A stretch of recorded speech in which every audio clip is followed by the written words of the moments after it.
श्रीमद् भगवद गीता ज्ञान विज्ञान योग नामक 7वां अध्याय प्रारंभ। श्री भगवान बोले, हे पार्थ, अनन्य प्रेम से मुझमें आसक्त चित्त तथा अनन्य भाव से मेरे परायण होकर योग में लगा हुआ तू जिस प्रकार से संपूर्ण विभूति, बल, ऐश्वर्य आदि गुणों से युक्त सबके आत्मरूप मुझको संशय रहित जानेगा, उसको सुन। मैं तेरे लिए इस विज्ञान सहित तत्व ज्ञान को संपूर्णतया कहूंगा, जिसको जानकर संसार में फिर और कुछ भी जानने योग्य शेष नहीं रह जाता। हजारों मनुष्यों में कोई एक मेरी प्राप्ति के लिए यत्न करता है, और उन यत्न करने वाले योगियों में भी कोई एक मेरे परायण होकर मुझको तत्व से अर्थात यथार्थ रूप से जानता है। पृथ्वी, जल, अग्नि, वायु, आकाश, मन, बुद्धि और अहंकार भी इस प्रकार यह 8 प्रकार से विभाजित मेरी प्रकृति है। यह 8 प्रकार के भेदों वाली तो अपरा अर्थात मेरी जड़ प्रकृति है। और हे महाबाहो, इससे दूसरी को जिससे यह संपूर्ण जगत धारण किया जाता है, मेरी जीव रूपा परा अर्थात चेतन प्रकृति जान।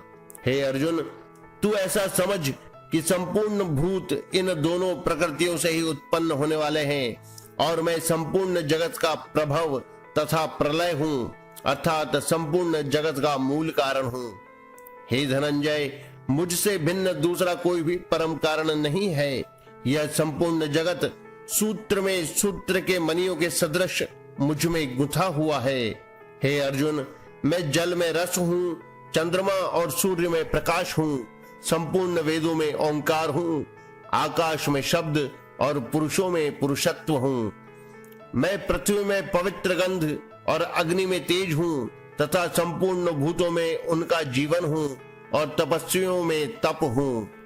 हे अर्जुन, तू संपूर्ण भूतों का सनातन बीज मुझको ही जान। मैं बुद्धिमानों की बुद्धि और तेजस्वियों का तेज हूं। हे भरत श्रेष्ठ, मैं बलवानों का आसक्ति और कामनाओं से रहित बल अर्थात सामर्थ्य हूं, और सब भूतों में धर्म के अनुकूल अर्थात शास्त्र के अनुकूल काम हूं। और भी जो सत्व गुण से उत्पन्न होने वाले भाव हैं, और जो रजोगुण से तथा तमोगुण से होने वाले भाव हैं, उन सब को तू मुझसे ही होने वाले हैं ऐसा जान, परंतु वास्तव में उनमें मैं और वे मुझ में नहीं हैं। गुणों के कार्य रूप सात्विक, राजस और तामस, इन तीनों प्रकार के भावों से यह सारा संसार प्राणी समुदाय मोहित हो रहा है। इसलिए इन तीनों गुणों से परे मुझ अविनाशी को नहीं जानता, क्योंकि यह अलौकिक अर्थात अति अद्भुत त्रिगुणमयी मेरी माया बड़ी दुस्तर है। परंतु जो पुरुष केवल मुझको ही निरंतर भजते हैं, वे इस माया को उल्लंघन कर जाते हैं अर्थात संसार से तर जाते हैं। माया के द्वारा जिनका ज्ञान हरा जा चुका है, ऐसे आसुर स्वभाव को धारण किए हुए मनुष्यों में नीच दूषित कर्म करने वाले मूढ़ लोग मुझको नहीं भजते। हे भरतवंशियों में श्रेष्ठ अर्जुन, उत्तम कर्म करने वाले अर्थार्थी, आर्त, जिज्ञासु और ज्ञानी, ऐसे 4 प्रकार के भक्त जन मुझको भजते हैं। उनमें नित्य मुझमें एक ही भाव से स्थित अनन्य प्रेम भक्ति वाला ज्ञानी भक्त अति उत्तम है, क्योंकि मुझको तत्व से जानने वाले ज्ञानी को मैं अत्यंत प्रिय हूं, और वह ज्ञानी मुझे अत्यंत प्रिय है। ये सभी उदार हैं, परंतु ज्ञानी तो साक्षात मेरा स्वरूप ही है, ऐसा मेरा मत है। क्योंकि वह मदगत मन बुद्धि वाला ज्ञानी भक्त अति उत्तम गति स्वरूप मुझमें ही अच्छी प्रकार स्थित है। बहुत जन्मों के अंत के जन्म में तत्व ज्ञान को प्राप्त पुरुष सब कुछ वासुदेव ही है, इस प्रकार मुझको भजता है। वह महात्मा अत्यंत दुर्लभ है।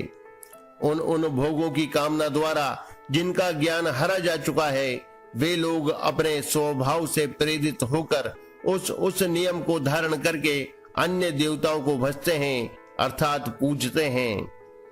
जो सकाम भक्त जिस देवता के स्वरूप को श्रद्धा से पूजना चाहता है, उस भक्त की श्रद्धा को मैं उसी देवता के प्रति स्थिर करता हूं।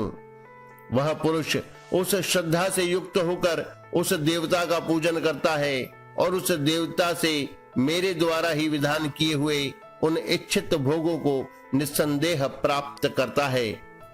परंतु उन अल्प बुद्धि वालों का वह फल नाशवान है तथा वे देवताओं को पूजने वाले देवताओं को प्राप्त होते हैं और मेरे भक्त चाहे जैसे ही भजें, अंत में वे मुझको ही प्राप्त होते हैं। बुद्धिहीन पुरुष मेरे अनुत्तम अविनाशी परम भाव को न जानते हुए मन इंद्रियों से परे मुझ सच्चिदानंद घन परमात्मा को मनुष्य की भांति जन्म कर व्यक्ति भाव को प्राप्त हुआ मानते हैं।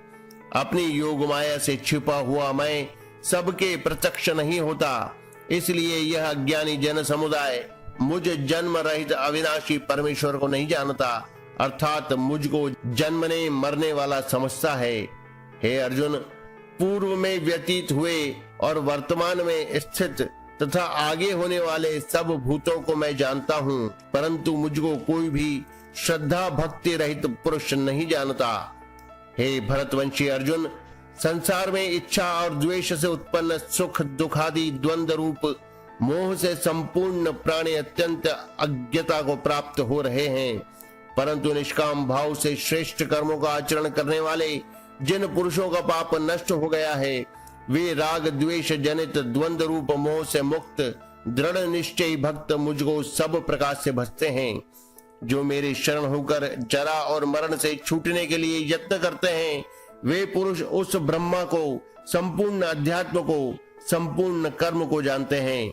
जो पुरुष अधिभूत और अधिदैव के सहित तथा अधियज्ञ के सहित सबका आत्मरूप मुझे अंत काल में भी जानते हैं, वे युक्त चित्त वाले पुरुष मुझे जानते हैं, अर्थात प्राप्त हो जाते हैं।